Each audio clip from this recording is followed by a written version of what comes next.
Saludos, raza. Saluden a la familia. Saludos. Eso, aquí haciendo la fogata. Eso es todo. Eso es todo, Viri.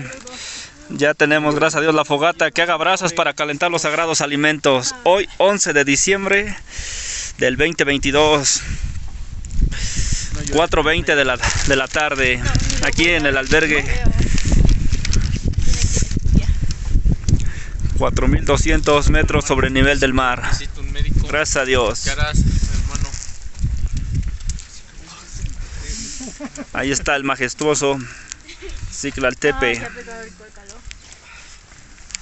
Una tarde hermosa por aquí en estos valles.